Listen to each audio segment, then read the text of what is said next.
Emma Frost's abilities are here. She's a Vanguard with 2 modes. She has a long-range attack mode and a duelist mode. And I'm going to break down her abilities and explain my thoughts on them. She seems really, really good. So I've already watched this quite a few times. So we definitely have to break this down.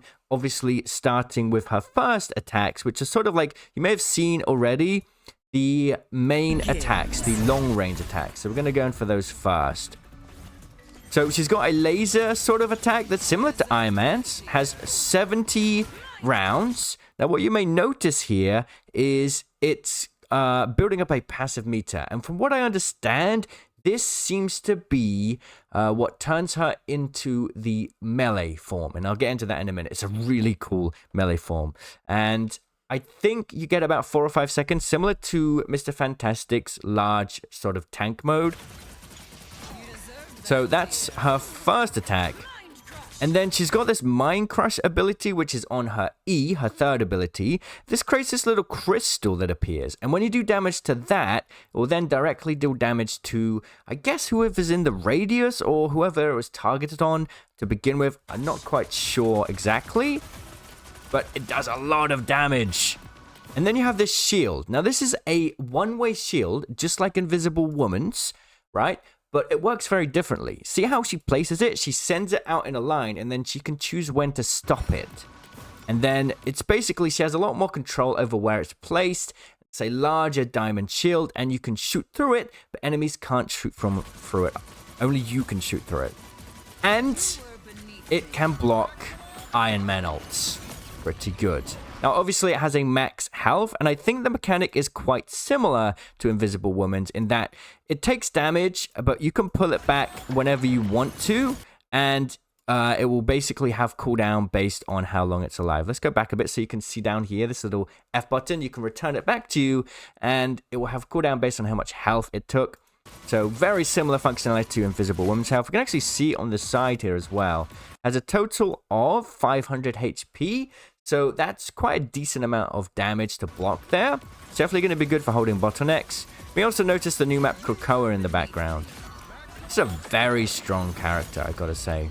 And then we go into the melee mode. Now you'll notice she has 650 health. And I do believe, as you see, the shift is activated here.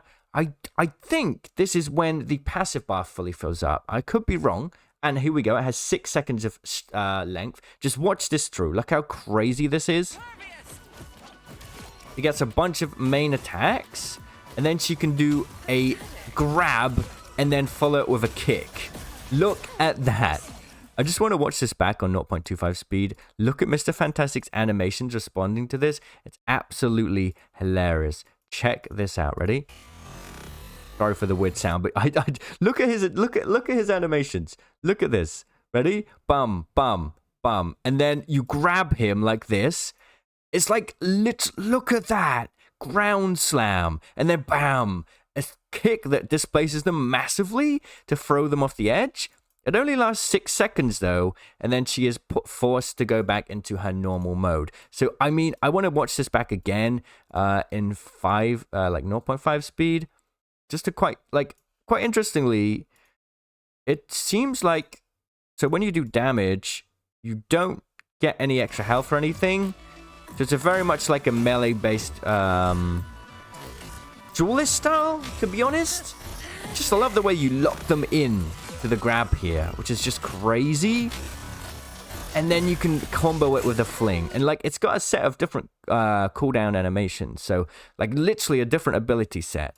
And you got the slam, you got the kick, the two. So I guess you got a melee, which seems to have 3 different attacks. If we go back to the beginning here, that's your main sort of primary attack and melee. So we can watch that here. There's, ready? 1, 2, 3. So it's like bam, bam, and then overhead swing. And this is like her diamond form, I suppose, which activates when she fills up her passive bar. Then 1, 2, bam. So that's the combo.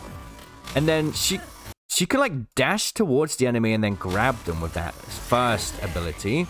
And then we have the kick, which knocks them back as the third ability. That is really quite impressive. I know it sounds really weird, but I really wanted to watch that down. And then, of course, we have the ultimate as well. So we'll take a look at that now. The ultimate I wanted to kind of take a closer look at because I was a bit confused. So what's really interesting here, it seems to be kind of like the way I look at it. It's like a Titanfall smart pistol. Anyone in that square is going to take damage over time, right? But what's really weird about this, look at these enemies. Why do they sort of just fall off the edge? Now, I don't know if that's part of her mechanic, but she has psionic abilities, and she literally is one of the most powerful psionic mutants in the Marvel lore, right? So I'm wondering if this sort of like mind controls them a bit and forces them to just like have less control of their movement. I don't know, but to me it seems very purpose, like it's on purpose that they put this feature in to show it in action. Like they wouldn't just have a clip of these characters falling off the edge for no reason. There's no pushback effect.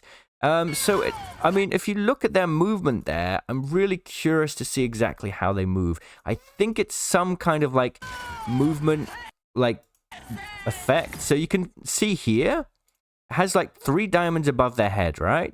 When it first activates, it deals damage over time, and then it fills, and then it looks like they walk towards her. Yeah. So that must be how it works. So you activate it. Those caught in the large square will essentially take damage over time and fill up a diamond. And once that diamond is filled up, they'll walk towards the towards Emma Frost. So you can basically use that to move them wherever you want them. Move them off the objective, maybe.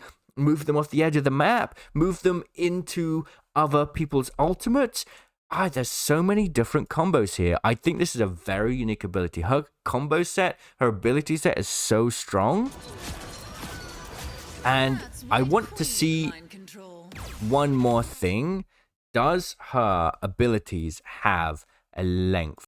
What I mean by that is a distance. For example, Iron Man's laser beam. I'm an Iron Man main, by the way, so I'm very excited about this character. Iron Man's laser beam, I think, has a 25-meter range, or 20, so it does have a limit. So I think just here, it doesn't actually do damage. Oh, it does. Now, what's interesting is the mechanic here is sort of... I'm going to just slow this down because I really want to try and work this out. Because this matters a lot to me. I've gotten really good at Iron Man's abilities. So it doesn't do damage at that distance. Did you see that? That is definitely a short-range laser beam. So that's very important to notice. That's probably about 15 meters. I think it's really good to showcase Iron Man here. Iron Man would be in range. So this is a very close range laser. You're not going to be lasering people across the map. It is sort of like up close and personal. So this is like a melee close range hybrid, which is very, very interesting. But yeah, that's her abilities. Awesome stuff. Very excited to play Emma Frost. I will be playing the season early, so stay tuned. I'll do a very close examination of all of the patch notes, buffs, nerfs, side-by-side comparison is going to come. I'm going to make sure I do a good job of it, so subscribe for that, and I'll see you in the comments. Cheerio.